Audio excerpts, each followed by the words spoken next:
وجاء أهل المدينة يستبشرون قال إن هؤلاء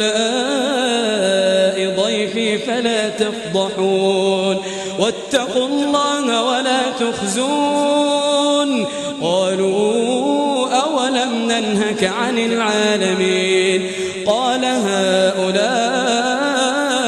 بناتي إن كنتم فاعلين لعمرك إنهم لفي سكرتهم يعمهون فأخذتهم الصيحة مشرقين فجعلنا عاليها سافلها وأمطرنا عليهم حجارة من